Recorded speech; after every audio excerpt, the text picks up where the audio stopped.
Dhammarut. Throughout the time that we spend together here, may you determine to train yourself, depending on the postures of walking meditation, and rhythmic meditation while sitting. Move your hands and arms as has been instructed, and see and be aware of getting up, walking, sitting, and other movements of the body in the various postures.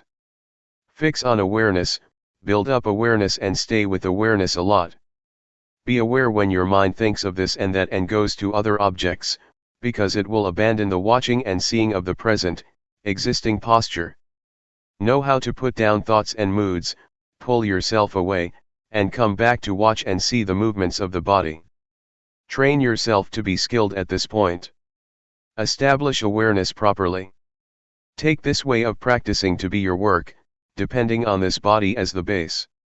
See Rupa moving and see Nama moving. These actions, of body and mind, are kamma, intentional.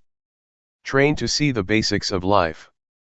The first aspect of life that we will really see is Rupa and Nama. See it like this. Know which part is Rupa and which part is Nama.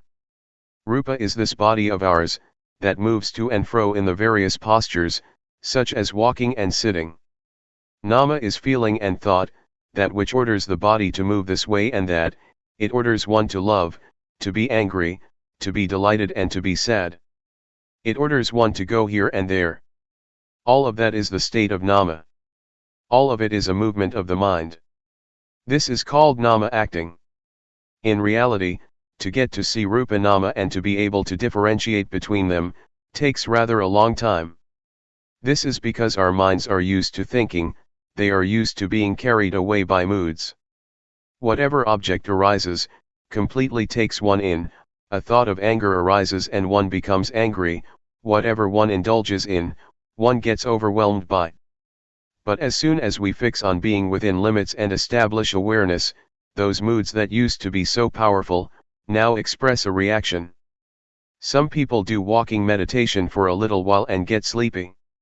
Some people practice the rhythmic meditation and become restless. Their minds go all over the place. They struggle hard and feel uncomfortable, burdened, they have headaches and tight feelings in the chest. There are these troublesome things that come up all the time, they are obstacles. Understand this to be ordinary. Don't be annoyed, uncomfortable and burdened by those various manifestations. Establish awareness, hold on to awareness well. Whatever states or conditions arise during the practice of meditation, recognize them, see them. Have crystal clear awareness. Recollect what your main duty is. It is to cultivate awareness, and to see the body as it is moving in its present posture. This is the foundation. As for thought or any moods that come to interfere, regard that as ordinary, take that to be objects that change according to the habits of the mind, that hasn't yet been trained. All right, when it arises, but our main duty is to establish sati. Be aware, arouse awareness in order to see the body, always see the states, conditions, and whereabouts of the body, as it is moving about as clearly as possible. Know how to put down thoughts and moods that are, continuously, changing, don't let them be obstacles. This point right here, might be a big issue for some, and not a big deal for others. Characteristics and conditionings tend to vary according to previously accumulated habits. Sometimes the thoughts and moods that interfere are quite powerful. They might make one's mind think in line with them, until one is fooled and forgets oneself. The mind wanders away, it gets really fascinated with those things. Never mind. When we realize it, and are newly aware, be careful. Come back to fix on awareness and keep on practicing. The state of the mind wandering off and lacking awareness, the mind feeling uncomfortable and burdened, arises a lot when we first set out to train ourselves to develop awareness. It is the same for everyone. Because, originally, we are used to thinking all sorts of things according to our own untrained minds. Therefore, it is going against the stream of our old habits to try and establish and arouse awareness. So, it is ordinary that there are various obstacles. In the beginning, we must depend on devotion, and put forth a lot of effort to train and establish awareness, so that one gains awareness. Be determined to make effort with walking meditation and sitting, doing the rhythmic meditation. Make movements with the body and train a lot to be aware. Never mind if the mind loses awareness, and thinks of this and that 100 or 1000 times. Regard yourself as somebody who is still new at the training. Inspire yourself. Try and do the best you can. Keep establishing awareness consistently. When you lose it, you start again, you lose it again and you start once more. The state of delusion and forgetting often, and then being able to re-establish awareness, makes one begin to be able to differentiate, and one gets to know what one's heart and one's real character are like. One begins to understand how to adjust one's own mind to be aware. One knows how to put down changing thoughts and moods. These experiences teach one to re-establish sati faster and clearer. Awareness becomes more and more prominent, as long as one tries and puts forth effort. We now begin to really discern our states of mind, the states that are conditioned by thoughts and moods, and the state that is governed by awareness. We have more ability to know our own moods in time. And there is more awareness as well as awakeness. The conditions, of feeling uncomfortable and oppressed, of doubt and confusion, of restlessness and giddiness, and of feeling fed up, that used to be there, gradually begin to fade out, with each moment that our sati sampajanya begins to awaken more and more. Until finally, when we really have aroused awareness, and a sense of being awake firmly, we see the existing rupa and nama clearly. That's it. We now get to know about life. We get to know suffering, dukkha, the suffering of rupa and nama. We will understand that rupa or the body is a lump of suffering. It consists of parts that are always moving and changing. One really sees the unfolding of the various states, conditionings, and processes of the body clearly.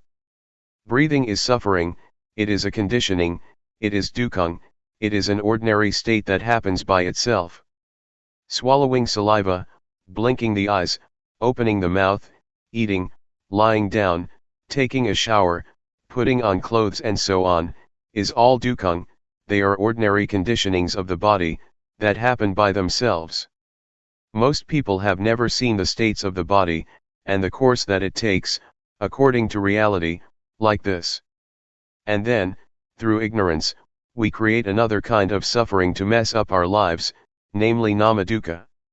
Nama that we have not trained yet, nama that thinks according to what one likes, wants, and desires, nama that is still full of attachment, concocting up thoughts and views based on a self.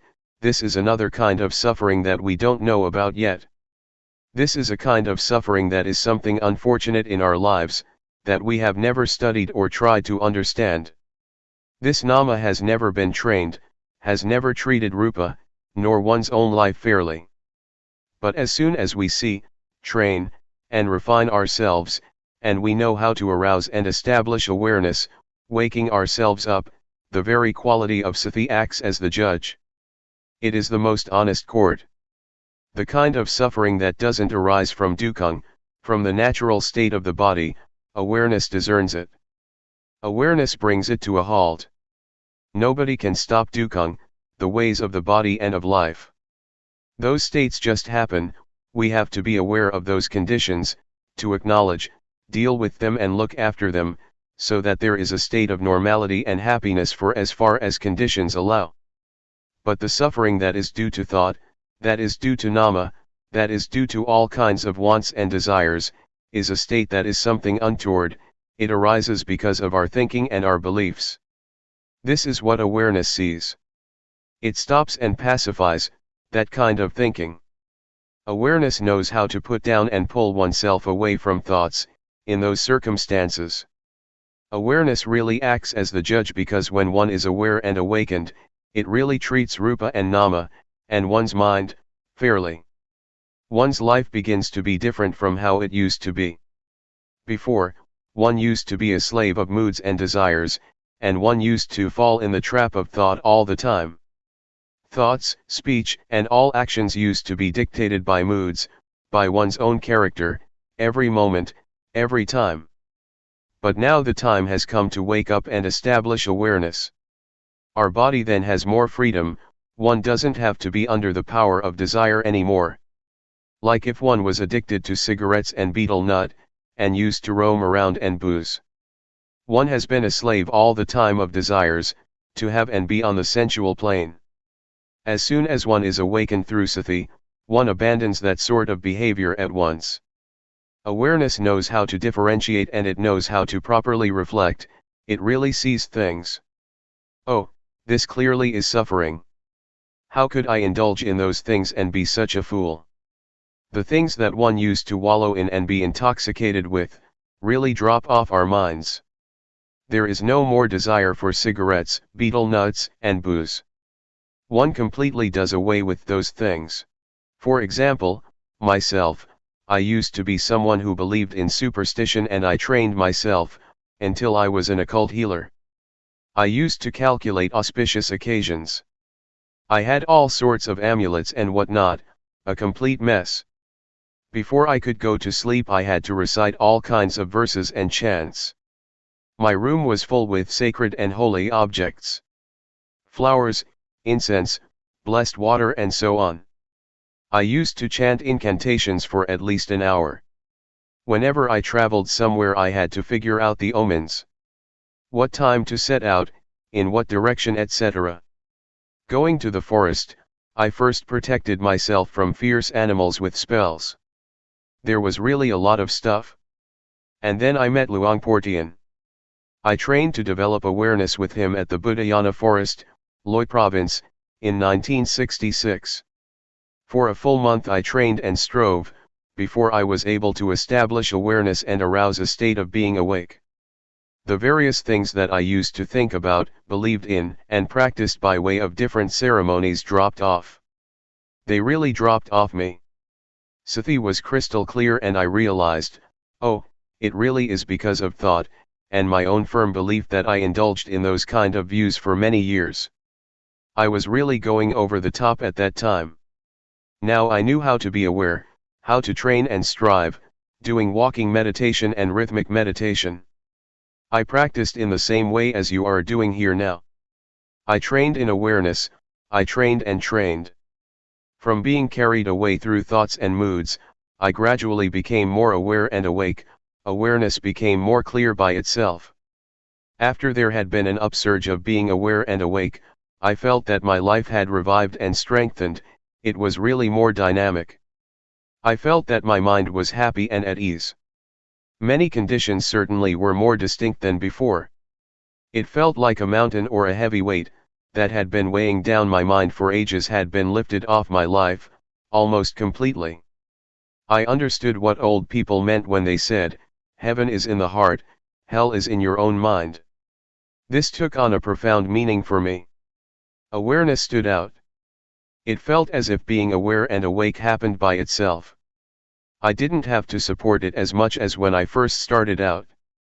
Whatever I thought, said, did, the movements of the body, doing walking meditation, I really did all of it with awareness. I saw states, processes, and the proceedings of the things I thought and did, in a refined way. Regarding the thoughts and beliefs that I used to cling to, moods of love, like, anger and delusion, in fact, they didn't disappear from the mind in one go. It just felt that they had diminished a lot. They were not powerful, they were no longer the boss like before, when I couldn't establish awareness yet. Desire and ambition were still there, latent. They still showed their faces, once in a long time. Sometimes I would still think about this and that, without awareness. Even though I could establish awareness, and was well aware and awake, I still felt that I didn't have complete freedom from love, like, anger and delusion. Luangpor Teean warned to be careful of those things, to be careful of thought, and to be careful of the defilements of a practitioner of insight meditation, namely, being stuck on refined states of mind, such as too much joy, too much delight, too much peace and coolness, stuck on images that would appear, stuck on knowledge of this and that. All these things one should be careful of and not heedless, forgetting oneself and being fooled by them. And so I had to put forth more effort, but I felt that it wasn't as difficult and burdensome as in the beginning.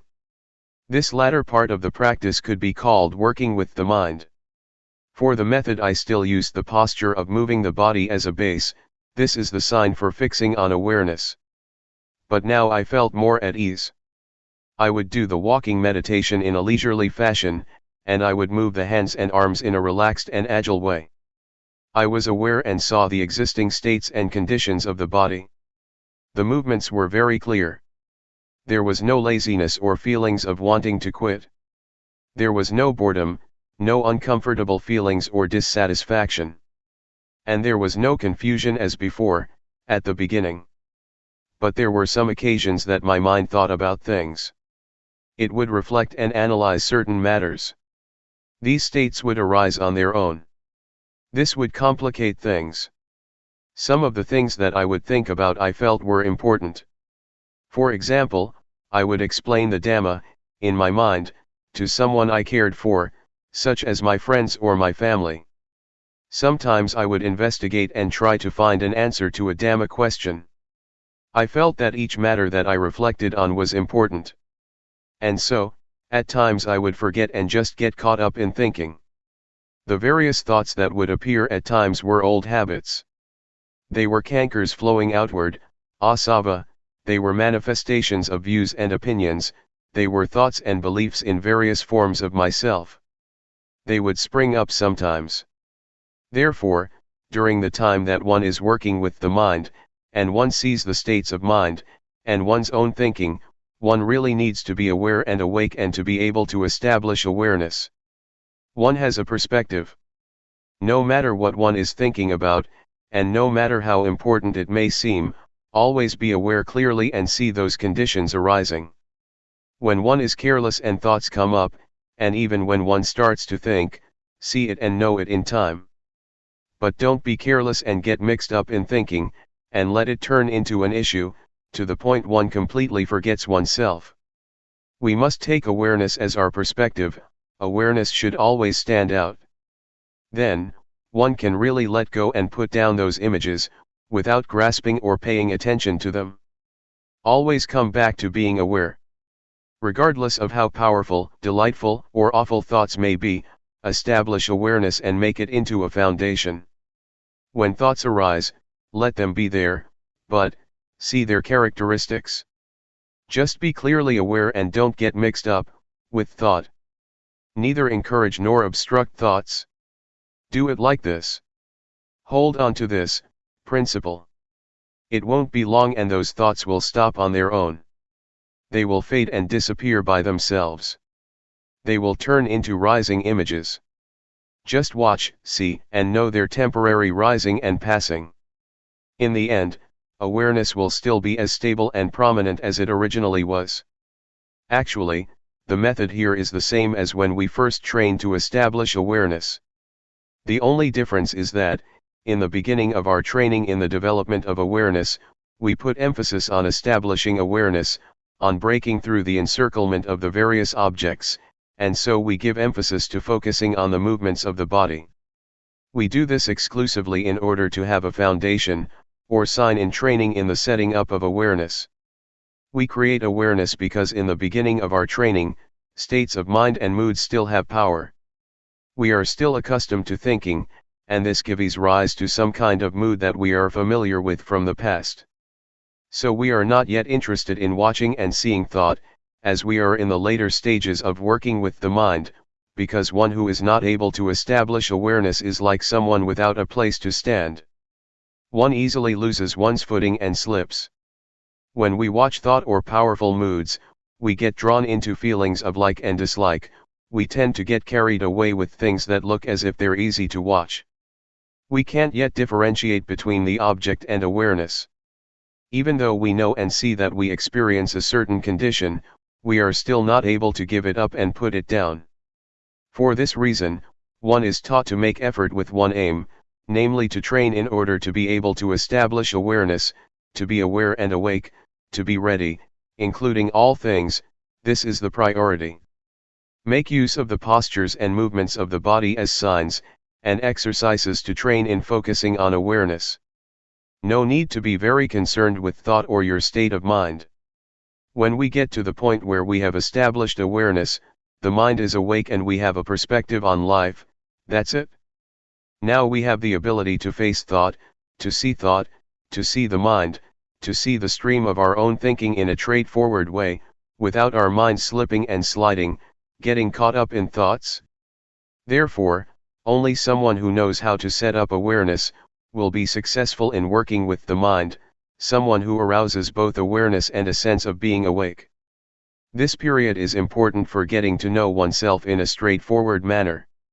One comes to know how to let go and put down one's moods, thoughts, beliefs, and conceited opinions, really becoming absolutely free. What kind of character and disposition did we used to have? What kind of things did we think about and believe in? To what extent did we have moods of love, anger, and delusion? We will really see our mind states, clearly as they occur, in a simple way.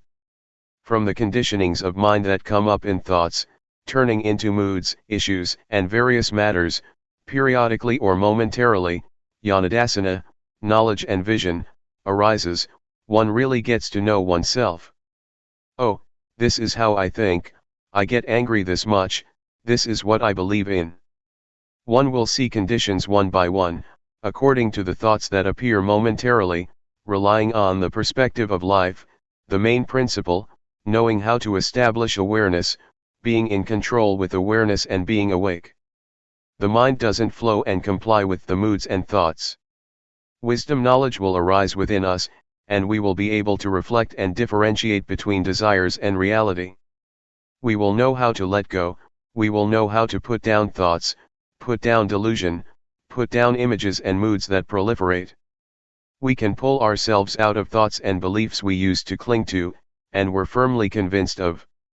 Clinging is loosened and one returns to awareness that has never been so striking before. Views and opinions of all sorts get demolished more and more, one after the other. And in the end our minds are made smooth. Our minds don't go back to creating suffering and problems through concoction anymore.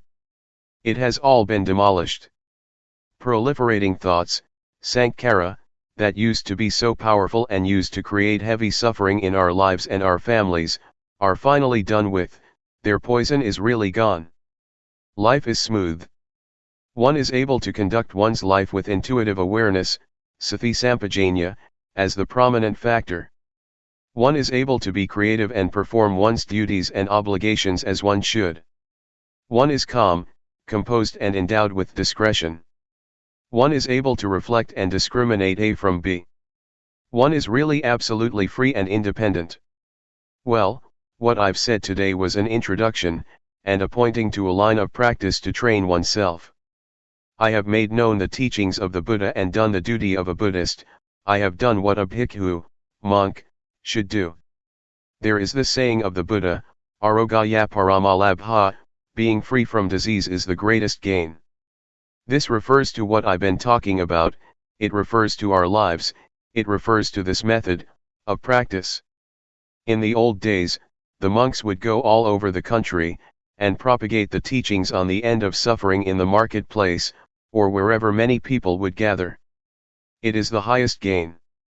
It is eternal life. I think that I have performed my duty in a complete way, and have satisfied the request of the abbot of this monastery. This talk was given in a branch monastery in the south. May all of you, who have lent an ear, take up what has been said for contemplation, and put the various reflections and perspectives into practice. Determine to train and cultivate yourself, so that you will attain the paths and fruits of practice according to your aspirations. The art of knowing directly. I bow to the Triple Gem, the Buddha, the Dhamma, and the Sangha. I pay respects to the senior monks and all my colleagues in the Dhamma. May all lay practitioners prosper in the Dhamma. You've come here to listen to words. If you remember the words having listened to them, then you will receive something that is fake. But it is necessary to speak and teach. Talking in order to give rise to knowledge and memory is easy, it's easy to teach and understand. There are teachers all over the place. All of us sitting here now, at a monastery where a retreat is held, have knowledge of good and bad, of right and wrong. Everybody knows that. For example, we know that anger and suffering are no good. We know that, but we still suffer and still have anger. Now, in real teaching we have to teach ourselves, we have to teach ourselves to really understand. We might learn some things from others, it will make it easier to remember, but real teaching we have to do ourselves. In talking today we are all friends, spiritual friends. On this occasion we all become fellow practitioners, so that we can meditate and practice together. This is a good thing and it is right. In real teaching we have to teach ourselves. Even talking and listening are practices in themselves, practices in developing awareness. Don't be united in anything other than developing awareness. Be aware, pure awareness. Be aware in a straight and direct way, straight and direct sati. Feel the body directly, in a straight way. Be fully aware, don't let there be anything in front or behind. This is called really teaching oneself. Let awareness move around, let it be with the body, with rupa. And let awareness see the mind. When there are thoughts, don't prevent or obstruct anything, give awareness the full opportunity to see. As for the body, know directly and straightly, know purely. Use and search for whatever ways that makes you have awareness within your body. Make it direct and straight, know immediately. But some people don't do it like this. Before, I was the same myself, I didn't know directly and straightly. I reserved it and knew other things and there were thoughts. Why do we do it like this? One goes and uses reasoning, figuring out what is right and what is wrong. Like this is right. There is like and dislike. Why do we practice like that? What's the point of knowing this and that? For example, when we are aware, we ask ourselves, am I aware or not? Is this sati or not? Is this kind of knowing, awareness? Or is it thought? Sometimes we're thinking, and we don't know what awareness is, and so there is a division all the time. Reasoning and perceptions of right and wrong come to interfere with practice, and so one doesn't practice fully. No, no, no, no, be aware. When you start off practicing you shouldn't use reasoning and think about what is right and wrong. Don't do it like that. Know directly, using whatever method that makes you be aware of either the body or the mind. Don't concentrate. Don't think about right and wrong before you experience right and wrong, don't think about being and seeing before you actually are and see. That's not it. It is wrong when something is wrong, it's right when something is right, you are when you are, and you see when you see. Be aware directly, don't concentrate and don't use reasoning. You shouldn't think, from now on there is no need to think. When there is awareness of the body and the mind for a long period, seeing automatically occurs. This is not called thinking, it is called discrimination, Dhammavidyaya, or orderly reflection, Yoniso-manasikara, it differentiates and wisdom knowledge or wisdom arises by itself. This is called practicing directly, for example we raise the arm or we turn up the hand, just know it directly. Feel your arm moving, feel your hand moving, feel the movements. Actually, this method that we're practicing was different before, in the past it was not practiced as we do now. But Luangpor Teean adapted it, making it more practical. In the past it was called the method moving stopping, in Thai, Ting Ning. One would put the hands on the knees, turn up the hand and think or inwardly recite, moving, ting, and when a movement would come to an end, stopping, ning, ting, ning, ting, ning. They would use it like a mantra, a word to keep reciting mentally. This is not direct, it's not straight. There are still these words that obstruct the immediate experience of the movements. Luangpor Teean developed this method by not having any recitation, just feeling directly, being aware without using words, just feeling. Doing it like this, one knows. The characteristic of feeling is to know specifically, but it is not a poking kind of knowing. One knows. Luangpor demonstrates it at the same time, know like this, don't fix on things. Some people know in a concentrated way, they concentrate and follow the movements, this makes awareness into something with a time span, whereas awareness should be momentary, moment by moment. Doing it like that, it becomes into a practice in tranquility meditation, which it should not be. That may well make one feel uncomfortable and discontented, or stiff in the chest area, sleepy or all tense. To know directly is to know in a cheerful and clear way. Knowing. In one sequence of movements one knows 14 times. This is pure knowing. Don't let there be any separation, let the quality of knowing really contact the body. Let them really come into contact with each other. When one knows in this way, one will become skilled for sure. When there is experience, for example, our hand often comes into contact with something, we are bound to become skilled. I used to be a little bit of an artist as a musician. It is an art in itself to contact with one's fingers the holes of a flute or the hammer of a xylophone. The fingers contact the holes of the flute and the most melodious sound is brought out. But when we push too hard, it is a kind of concentration and the sound will not be as good. If we go and count the holes in the flute, we can't play well, because the finger movements have to be just right in order to produce the right tone. Being aware and contacting the body directly and straightly is an art. There is no need for reasoning, know in a pure way. Know in a sober and clear way. When you really make contact with the feeling, it is an art, you will be skilled in it, and you will know crystal clear. To really contact and feel the body is not just ordinary knowing, it is development in itself. We might compare it to having a livelihood. When we're not doing it right, we waste a lot of energy. When we know the movements through reasoning, through concentrating or by forcing ourselves, then we waste lots of energy. Some people put forth effort, doing both the formal practice of sitting and walking meditation, and their faces go all sour, they're all tensed up, that's too heavy. When we do it in the right way, it is not heavy, rather, it is light, comfortable, and we feel cheerful. Doing it like that, one tends to forget the time. But some people force themselves too much, that's neither straight nor direct. Awareness is happiness and justness from the beginning, it sorts things out for us by itself, and it makes one feel and recollect clearly, step by step.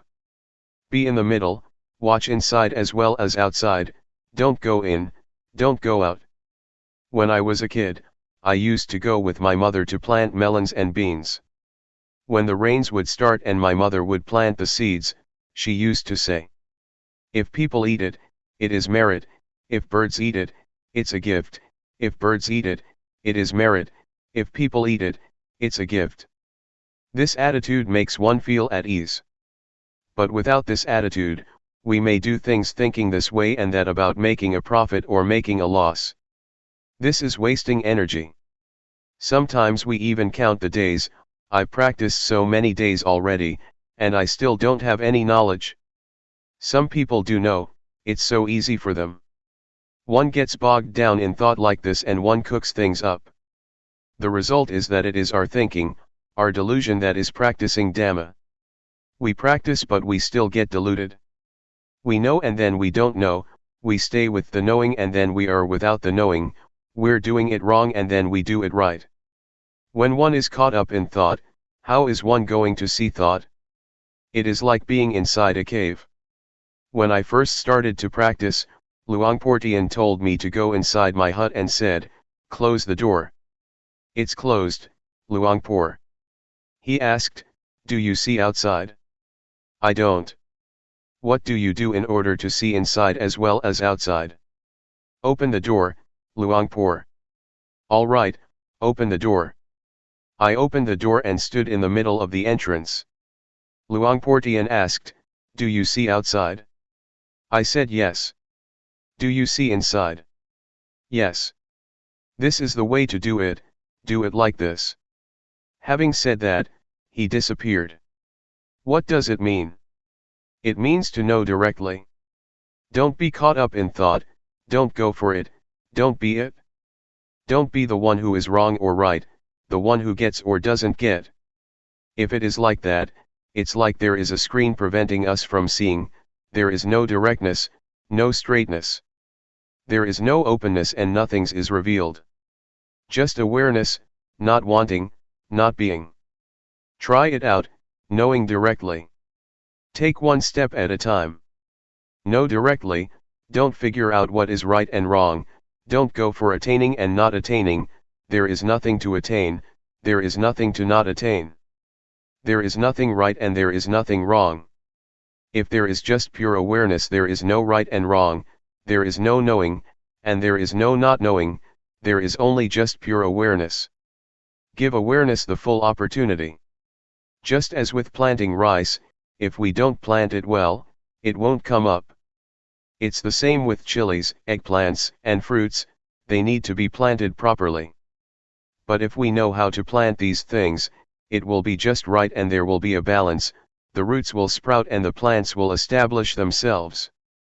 If we plant them in the wrong way, the roots won't flourish and they may break, the wind blows and they shake about.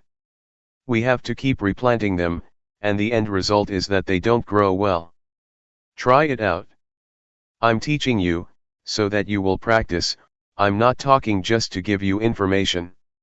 We have come here and so we must try and practice. Practice directly and straightly. At one time I returned from Singapore, and I stopped over at Hat Yai, south of Thailand. Somebody brought a Westerner to see me. This Westerner said in a straightforward way, there is no need to teach me anything, just tell me what to do. I know many things already, so it's better to tell me what to do rather than to teach me things. What do you think of that? I feel that that is very good. So I told him how to start. Karma means action. It means to feel. Do you know the movement of turning up the hand? Do you know the movement of raising the arm? No, no, and no. I had him practice like this for half an hour, and after that I showed him how to do walking meditation. Know every step that you walk. Whenever he took a step, I knocked him with my hand on his arm, no like this, no like this. Knowing, knowing, feeling. I had him walk for half an hour and then called him over, and let him do the rhythmic meditation in the sitting position again. He got into contact with sati, with awareness of the body. I asked him, just now, you were aware of the body, did your mind think of other things? No. One is right here, one knows right here. Have you ever known like this for a long time, let's say for a whole day? Never. What about 1 hour? No, never. He just learned about this now. This is how I taught. This point is the point that we, as Thai Buddhists, are lacking in. We are not lacking at other points, it is this point. This is the point where Buddhism comes into being. The Buddha, Dhamma, and the Sangha arise right here, that is to say their qualities. We have to give rise to them right here, this is their birthplace, the birthplace of the state of being Buddha that knows, that goes in and knows. Don't destroy this state. And so we have opportunities, we have places such as this one, it is not as if we practice because it is the fashion. We don't advertise that we do anything else. To perform rites and rituals, make merit and offerings and so on is not the right way. To do it right in line with real awareness one has to practice like this. We have to spur each other on to practice, to live like this. The activities of Buddhism have to start off with this method, we can't deny it. We need places and the environment, and we have to persuade each other to come and practice like this. In the mornings and evenings, there are Dhamma talks as well as practice. This gives good encouragement. And so we come together to practice in this style. What I'm saying now is not for memory, it is for practice. Putting it into practice in our bodies and minds, coming into contact with ourselves. When I use the word sati, we know, we feel it at the same time that we hear it. The things I talk about exist in us, they are there, in all of us. The more I talk, the more we see ourselves. What do we see? We see what I'm talking about. For example, feeling, we all feel, even when we don't do anything in particular. When we are skilled, we don't necessarily have to make movements with the hands and arms, we just sit there. Feelings are there already, the blinking of the eyes can be felt, breathing can be felt. The quality of knowing that knows the blinking of the eyes, is feeling, it is sati. The quality of knowing that knows breathing, is feeling, is sati. Even when we don't do anything special, there is awareness, no matter where we are, even when we just sit there, there is awareness. Spiritual friends, inner sages, the paths and fruits of practice. May the words I speak be your spiritual friend, Kalyana Mitta, awareness is our spiritual friend. Associate with these things, associate with the sages. I don't mean to associate with this or that person, that is good also, those are the external sages, but the real sage is within, awareness. Try to associate with awareness for 7 days. To know directly and straightly is called, associating with the sages. Do you see that? When the Buddha expounded the first discourse, Dhammajjokhappavatthana Sutta, to the group of 5 disciples, the Brahmin Gondhanyo, opened his Dhamma eye, reached the first stage of enlightenment. He was the first monk disciple of the Buddha. A few days later, the other 4, Vappa, Padya, Mahanama and Asachi, also opened their eyes. The Buddha pointed to and talked about, the 2 extreme modes of practicing which should not be followed through, Gamesu Gama Sukali Kanu Yogo, and Athahiki Lamatanu Yogo. The path is the middle way, the path for the mind to walk, the path of the mind is called, Magga. Magga or the path, is this awareness. Awareness or the quality of watching, of seeing, of knowing, is called the path. Whoever is always aware is walking the spiritual path. The path is a vehicle, it is as if one rides in a vehicle that leads one onwards. As the Buddha mentioned the path, Gondhanyo was practicing in awareness. Finally, the Buddha presented the Anathalakkhana Sutta, the discourse on the characteristic of not-self, as follows. Is form permanent? Answer, no, it isn't. Does something that is impermanent have value or not? It doesn't. Should something that is quality-less be clung to, as a self or oneself? Obviously not. This way of teaching by the Buddha, by inquiring, is not telling people, rather, people see for themselves. This is teaching in order to see, in actual fact, one teaches oneself. Another person can teach one to know, but in order to be, one has to teach oneself. Can you do it now? Do you have awareness within your body yet? Try again. When walking, feel it, feel it. Sometimes thoughts come up. What do you do when that happens? Well, be aware. Be aware. Focus. Know the body, as it is moving. When there is awareness, are there still thoughts coming up? Can you solve the problem this way? Can you change thoughts into awareness? You can. As soon as awareness arises, the thoughts stop. So, know the movements of the body well. A thought comes up one time and one knows, the body, one time. This knowing is the right way to teach oneself. Teach yourself often. The more thoughts the better. But some people are interested whether the thoughts are right or wrong. They think that thinking is wrong. On thinking, see the thought, there is no right or wrong, there is just seeing, seeing thought, knowing thought. As soon as one feels that there is a thought, everything comes to an end. On seeing thought, skill arises. The state of seeing thought, seeing it often, is an art. It is like seeing somebody's face. When you see somebody for the first time, you might forget again, but when you see somebody many times you become familiar. This not just ordinary knowing, you know his or her character, what kind of person this is, whether you should connect with him or her or not. Some people see thought, and think that it is wrong. When a thought pops up, it's wrong. This is wrong understanding. That's not right. This is similar to that time that I was up at the monastery on top of the hill at Bohom village, Luangpor Teean's village, in my early days of practice. Luangpor Teean wanted me to stay there at that time. There were many people practicing. I was doing walking meditation with another monk. He was lower than me because it was a hill. When he got tired he sat down, and then I heard these strange slapping noises, pat, pat. He slapped his own head with his slippers.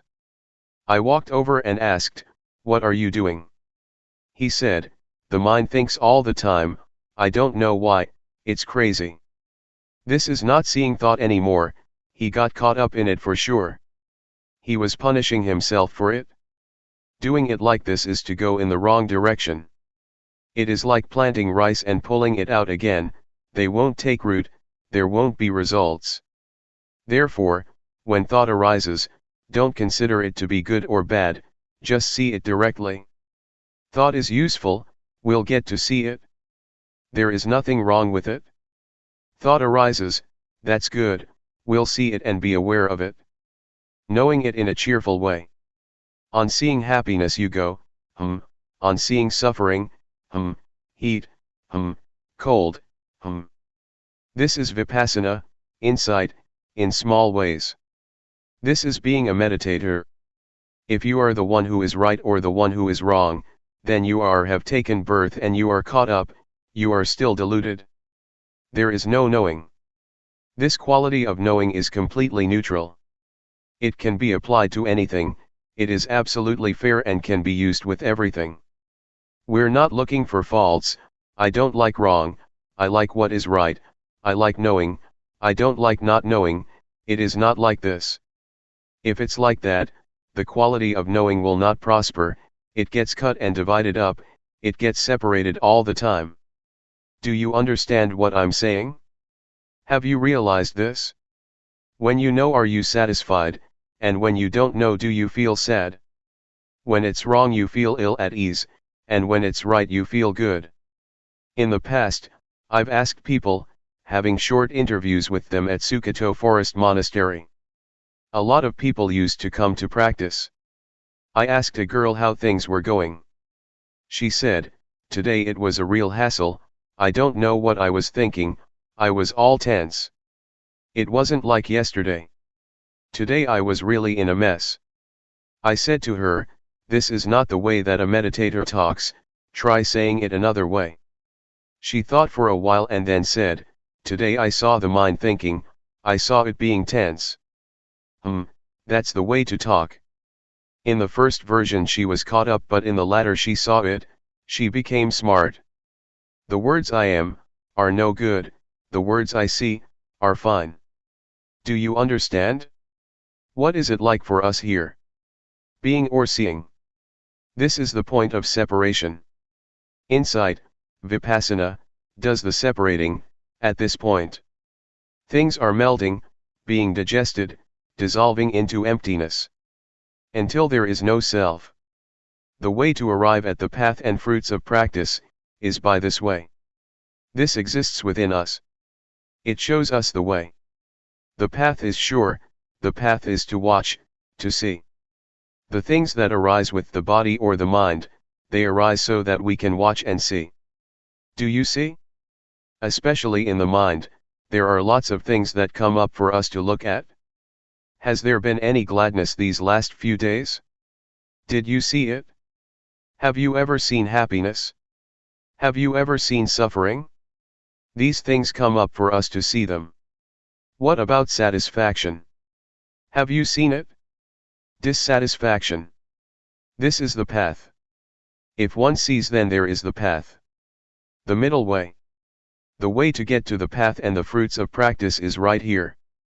At the point of seeing and not being caught up. Things arise in order for us to see. Some people may experience tension.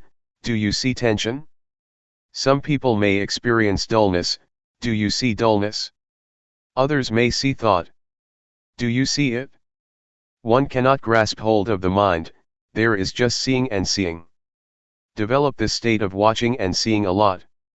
Develop the quality of seeing a lot. See the body moving, see the raising of the arm, see the lowering of the arm. Know and see. Knowing and seeing. When things arise that we don't want, things that we didn't intend, see that also. For example, thought, we didn't ask for it, it just arose. When we see thought, thought comes to an end. When we fix our awareness, the quality of knowing does not fail, as we might think. It is good to have thoughts arising. This way we get to see them, see the mind thinking. Sometimes many things come up, happiness, for example, and one is smiling inwardly. Don't grasp it, don't be it. Establish yourself on the specific characteristic of a meditator, watching, seeing, and not being. This is not wrong, and this way you won't waste time. But some people get caught up and waste lots of time. They get caught in joy, calmness, visions, defilements due to insight, analytical knowledge, and all sorts of things. They fall in the well of knowledge, and know this and that. One wastes lots of time this way. There is no need to know all that but see it. It is like coming here by car from another province. On arriving here there is no need to teach about the things that one has seen as one passed through. But some people will stop and rest when they get to a nice shady tree, others get sunburned. They get caught up and grasp onto the states that they come across. Just pass through. Don't want anything. Some people want this and that, right and wrong. This is desire, I want. This is not right. Especially when it comes to the mind, one cannot grasp hold of it, there is just seeing and seeing. When there is real suffering, the Dhamma becomes valuable. Maybe some people don't understand. Never mind. I'll just talk anyway. When you're in a bad way, you may search for it, and it may be useful at that time. Yesterday I talked with Luangpor Teean.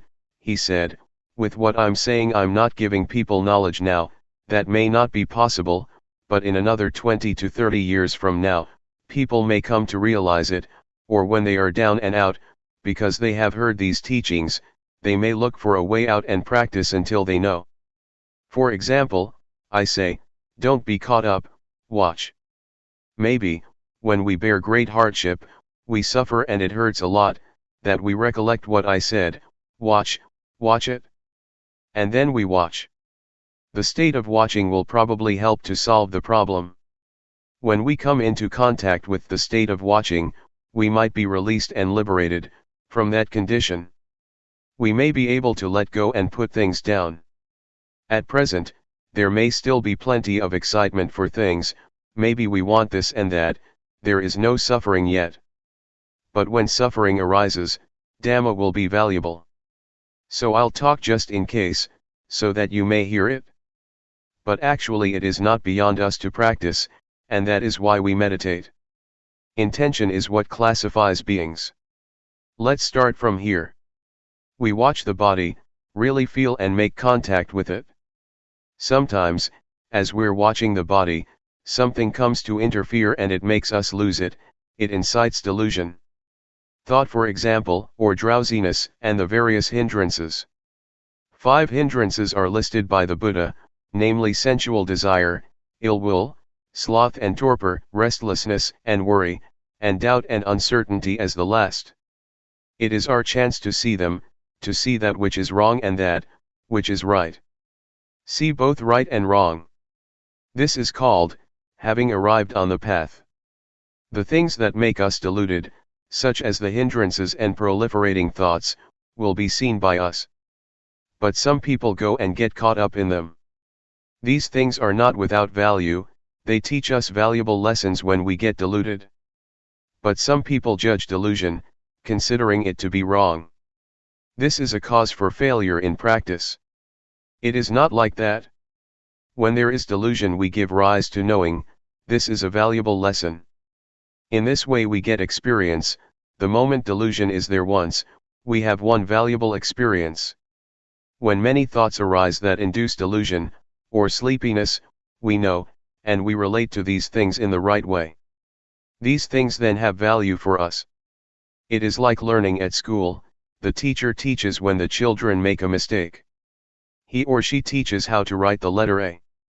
When a child writes an E, the teacher sees that it is wrong and corrects it. This way the children learn to correct their mistakes at the time that they make them. This is valuable. But if a child makes a mistake and the teacher doesn't teach, it is bad fortune for that child. We are the same. When there is something wrong, and we are the one who is wrong, this is our misfortune. But when something is wrong and we see it, and we solve the problem, this is our good fortune. Mistakes are teachers. But what someone else says is wrong is another thing. As we practice here, we know our own mistakes. Whenever we see something wrong, we change it into right. When we see suffering, we change it into no suffering. When we see anger, we change it into non-anger. This is up to us. Others can't help us with it. Others do not see the thoughts in our minds. But we can see it. Other people don't see the anger, desire, delusion, defilements, craving, lust, and torpor in our minds. We have to see it ourselves. We might see these things in other people a little bit, from external expressions, but there is nothing we can do about it. But when we see these things in ourselves, we can solve it. Try it out. Don't think you are powerless. As soon as sleepiness comes up, one yawns and drops off to sleep. This is called falling for it. If you get easily sleepy, then find some way to do something about it. Don't just give in to it. Fight it a bit. Try looking up to the sky or the top of a tree. Look around you, look far away in the distance. Imagine it is daytime. That's not the time to lie down. This is the time to practice. Nighttime is the time to lie down. If it doesn't disappear, then get up and wash your face or take a shower. Fight it a bit. Don't sit there nodding about. If that is the case, you've really lost it. We have to be awake. Open your eyes, fully, and be aware. You can do it. It can be changed, it can be solved. Meditation means to do good a lot. The words hapathipati in Pali language, and hapathipat in Thai, mean to practice. The prefix, hapatha, means to come back, to return or to solve. It is not a matter of doing sitting and walking meditation all day long, but never solving the problems. One thinks for an hour or two while practicing. That is not putting forth effort. It is laziness. A practitioner is one who changes wrong into right, delusion into non-delusion. Whenever there is delusion, change it immediately. This is useful. When something is wrong, change it, know it immediately. Practice. To practice is to change. Meditation means to do good a lot, make that which is harmful into something good. This is called meditation. What is goodness? Awareness that we're training ourselves in is goodness. Perform this kind of goodness and do it a lot. Recitation is to keep a certain word in the mind, for example, Buddho, Sama Arahant, etc. In the past, I learned verses. I had to recite in order to become invulnerable. That is recitation. Sometimes we use the wrong word. We may call the recitation of the word Buddho meditation. It is not. It is recitation. As for the word meditation, it means to cut off, to just be aware, to feel movements with sati. Now is the time to practice. I've already explained how. Know what arises, don't know at any other place. In the beginning of the training, know at the body, not anywhere else. Take the body as the sign. Consider the body as the material or tool to produce awareness. The body is part of nature. When one sees the body, one has to see the mind too. A person consists of a body and a mind, and so this is what we learn from. These are our scriptures. The path, the fruits of practice and nibbana are right here. The hell realm, the hungry ghosts, and the thick-headed demons, are to be found right here. Realize this. Don't be fooled by things. Don't let the body or mind fool you.